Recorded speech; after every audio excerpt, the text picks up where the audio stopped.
like to take you back to 30 October, a Monday morning, 2006. I stepped onto my motorcycle to head to work. And I don't know if other motorcyclists experience the same, but I've always had a higher sense of alertness. I was always more aware of everybody around me, always scanning for potential danger. And I've imagined different kind of scenarios in my mind for quite some time. And also the one on this day, where I would fly through the air, make a graceful roll over the car, and land on my 2 feet. Ta-da! But unfortunately, not this time. This time I found myself on the asphalt, not able to move my legs, and with an excruciating pain in my back. And to be honest, I was mad as hell, because where was this guy who came in front of me with his car? And sorry, it was a guy. And in the midst of all this chaos, I heard somebody say something about a spinal cord injury. I had no idea what it was. All I thought was, take me to the hospital. Because that's where they fix people, don't they?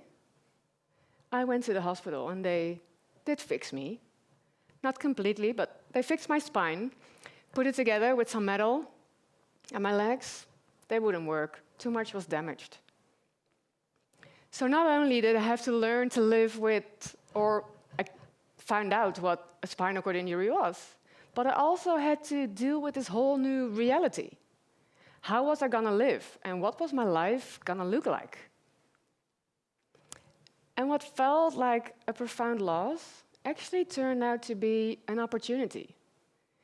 An opportunity to explore what I was made of.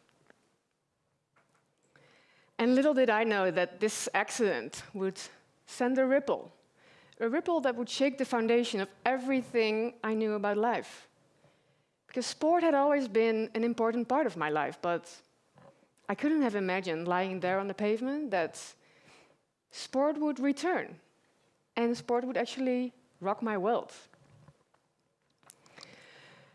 Now, mindset is the foundation of everything we know. And I had to make a powerful shift from a mindset of limitations to a mindset of opportunities.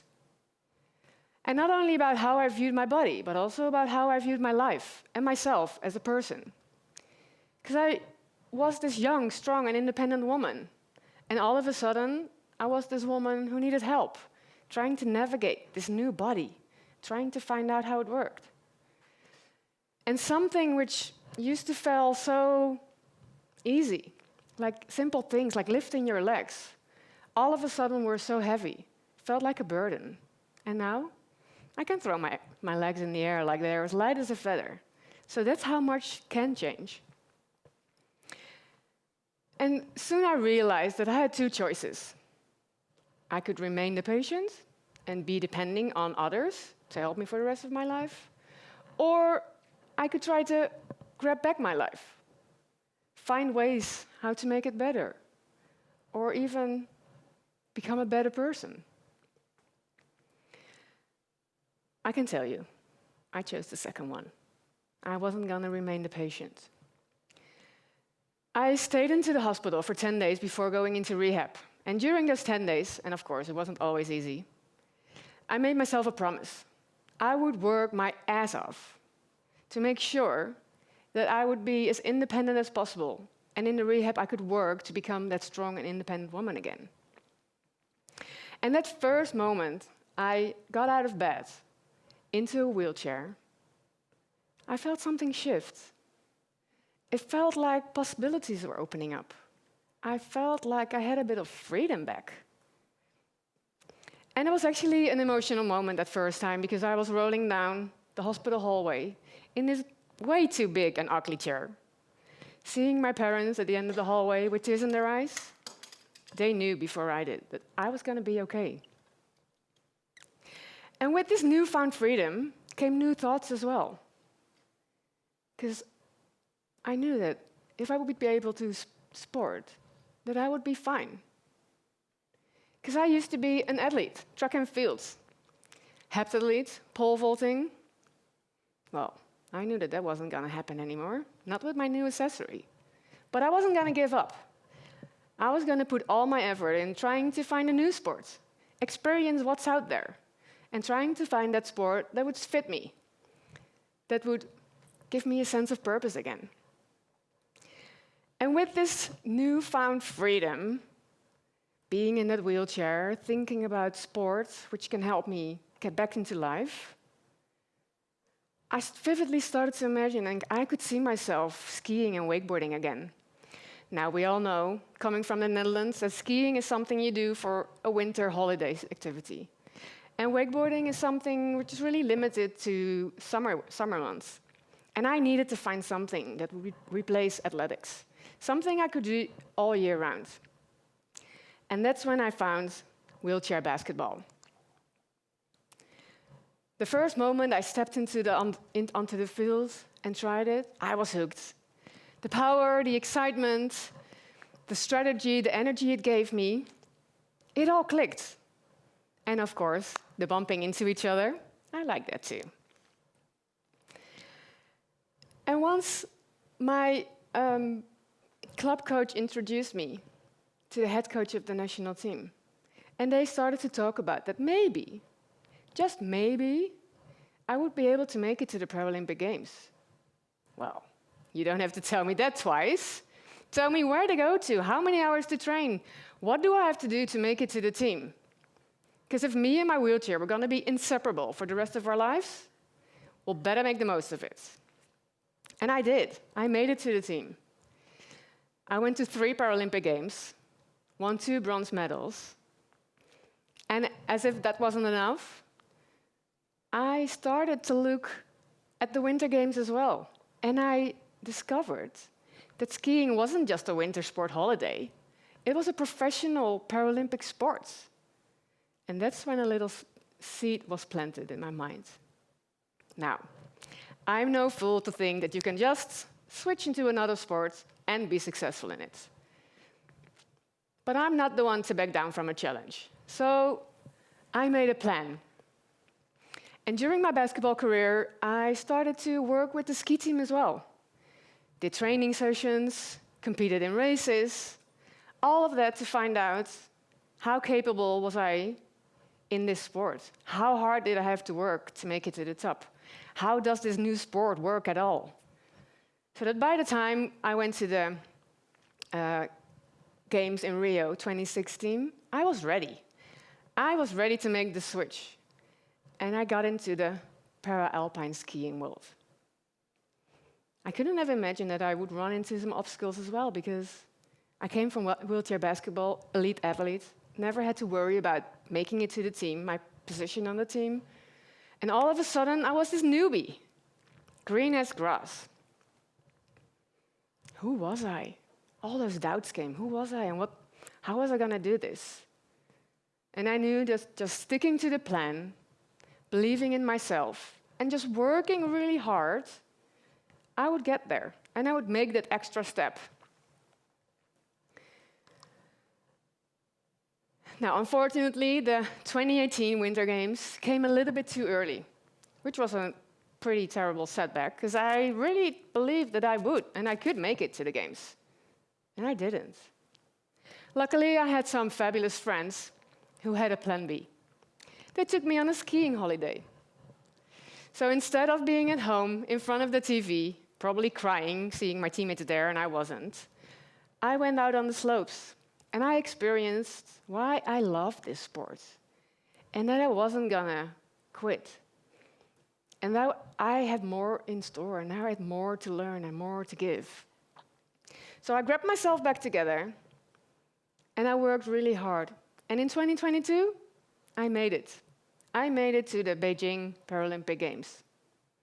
Now, you would think, life is great, you made it. The circle is round, because I started my first Paralympic Games in Beijing with basketball. And now I was there with skiing. The circle was round. And yeah, the circle of locations was round, but my circle wasn't finished yet. Because I knew I could do better. So I decided to continue. Now, elite sport is not always easy, nor is it fair. And I experienced that the hard way. Because after the games in Rio, I came into this mental horrible state. And on top of that, I had this injury that didn't want to heal. And I came into this negative spiral, which I couldn't get out of. And I couldn't get the help and the support that I needed. And one day I could ski fabulous, and I became world champion in downhill. And the next day, I didn't know how to ski anymore. Or at least my mind didn't know. There was no connection. And by the end of the season, I got kicked out of the national team. Which was horrible, of course, in the beginning, but I also knew that I couldn't continue like this for another year. It wouldn't be healthy for me.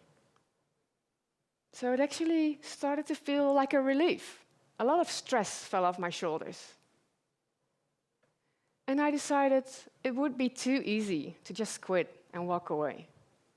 No, I was going to continue solo, by myself. I would figure it out. So I found myself a coach and a team where I could train with, go to competitions, the races. And it felt like freedom. Now, I'm not just an athlete anymore.